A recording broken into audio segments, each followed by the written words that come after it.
Hey everybody, welcome to another episode of Way of Life. I'm your host Gus Holland. Today I'm going to be talking more about whey protein supplementation and building muscle. So in regards to whey protein, it is estimated that your body can absorb roughly 10 grams of protein per hour. That is more of a ballpark, like it's not like a locked in number, but we'll just go with 10 grams per hour. So if you eat a meal with 40 grams of protein in it, digestion, like you should be able to absorb all of that by the time it is digested. With that in mind, everyone's individual protein intake needs or goals are all going to be different based on your current weight and what your actual end goal is. If you're truly trying to just put on lean mass, then that's going to be a more delicate process of really balancing all of your macros for what works best with your build and your training style as well. Obviously, if you're doing a lot more cardio than someone that's just doing like a 5 or 10 minute warm up, you're most likely going to be burning more calories. Like if you're doing additional cardio, like you take somebody that's just doing strength training with the 5 or 10 minute warm up, and somebody else that's doing the cardio with the same amount of strength training. Obviously, it's just based on calories in, calories out. So recently, and by recently, I mean over the past,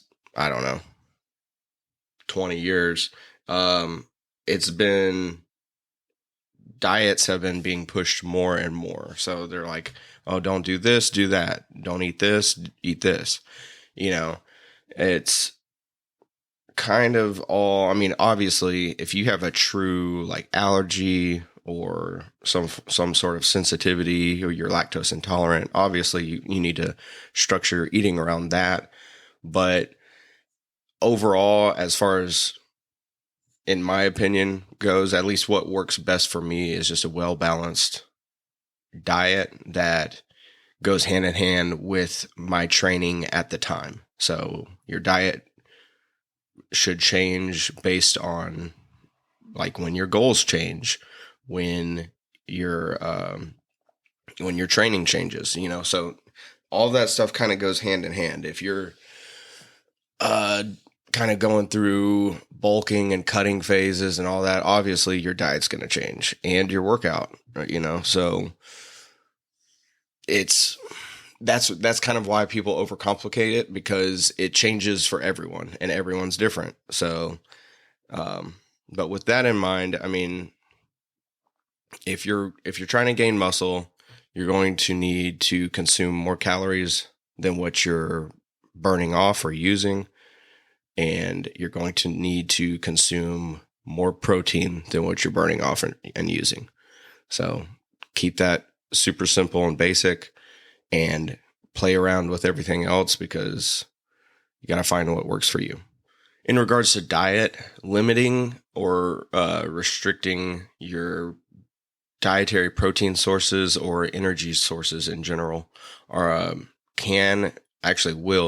lead to some form of muscle catabolism. Basically, this is the disintegration or the depletion or the taking away from the muscle. Also, with these restrictions, you're going to be limiting the release of your amino acids for your energy production, gluconeogenesis, and the synthesis of your peptide hormones, as well as other components that are created throughout the body. This includes but isn't limited to HGH, which is human growth hormone,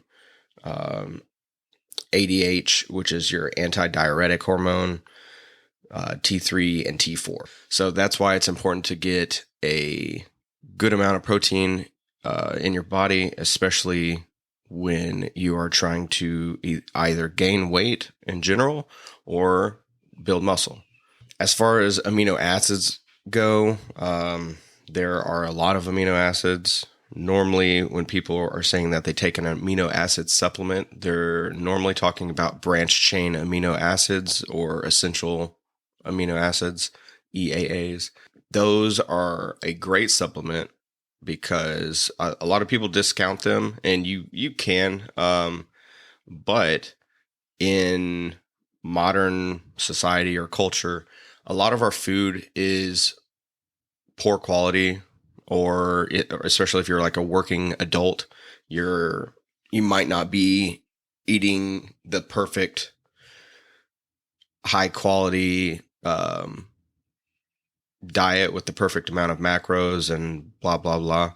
So taking a BCAA supplement, or really any type of amino acid supplement that is of high quality, is going to help you with your protein intake. So it doesn't actually count specifically toward like how many grams per day you've eaten of protein, but what it does is it provides the building blocks to kind of fill in the gaps of any incomplete proteins or poor quality proteins that you might be consuming. So on top of that, they're normally pretty cheap as far as supplementation goes, and also you can find a lot of really great tasting BCAA powders that can be added to water, which is also going to hopefully help you increase your water intake. So according to the 2020 to 2025 dietary guidelines for Americans, most healthy adults over the age of 19 years old should be getting between 10 and 35% of their daily calories from protein. So 1 gram of protein provides 4 calories, and that is a massive gap. I mean, obviously, because they're including men and women, people of different heights. It's such a big gap of 10 to 35% of your daily calories. So I definitely wouldn't go off of that, but that is what is suggested. So I'm just kind of providing that information. So to further explain that gap and how it's kind of ridiculous to even for them to put it out there as like truly helpful advice. So that means if for a 2,000 calorie per day diet, you'd need to consume somewhere between 50 and 175 grams of protein. That's a massive, massive difference. So, I kind of, if you're trying to build muscle, I normally say to do like 1 to 1.5 grams of protein per pound of body weight. That means if you're 200 pounds and you're trying to really bulk up, put some muscle on, excuse me, gain some strength, then you would be trying to consume 200 to 300 grams per day. So now if you hit 200 grams per day and you're seeing excellent results and everything like that, then maybe you found your sweet spot. You know, you need to figure out what is best for you. Now, going off of that whole thing where they estimate you can do 10 grams per hour of digestible protein getting absorbed into your body, that means over a 24-hour period, you would be able to consume about 240 grams of protein and your body still be able to use it. Now, keep in mind that is an estimate, and the more you can space out your protein consumption, the better, because it's easier on your gut, and it's obviously going to help your body absorb that protein more efficiently. And to be completely honest, 1.5 grams per pound per day is pretty excessive and would only be used in certain specific situations. Most of these studies are going by gram consumption per kilogram of body weight. So I get that because you're doing grams to kilograms. In America, we're using the pounds. So just to read exactly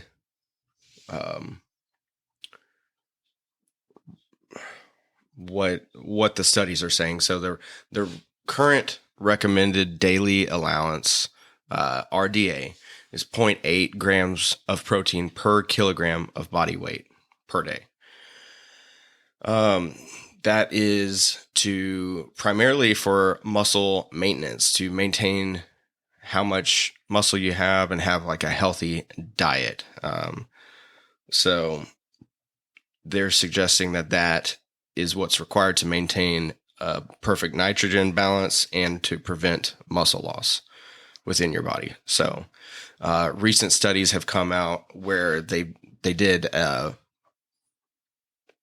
changed the protein intakes ranging from 0.5 to 0.5 to 3.5 grams per kilogram of body weight, in order to test what was best to increase lean body mass.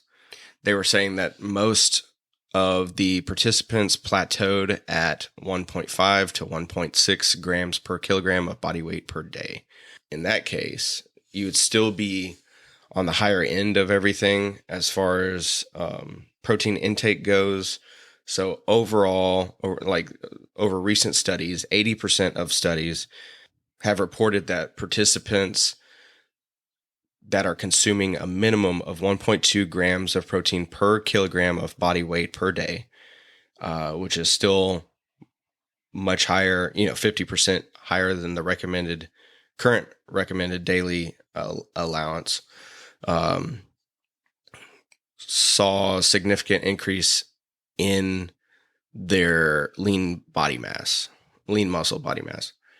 And this was especially true to those that were performing resistance training during the studies.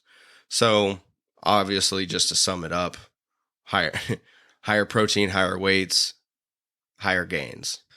Lastly, a general rule of thumb as far as protein consumption goes is normally try to get as much of the protein from a natural food source as opposed to supplementation. But supplementation is great to fill in wherever you need to. I mean, and also to provide variety, so you're not just constantly slamming chicken breasts and stuff. I'm going to wrap this episode up today, but I think I'm going to cover it more from a dietary standpoint, like food suggestions and everything on the next episode next week. But if you like this episode, feel free to share it with a friend. That's the number one way to help the podcast. You can also check out wayoflifepodcast.com. That's going to have everything there, and you should definitely check that out.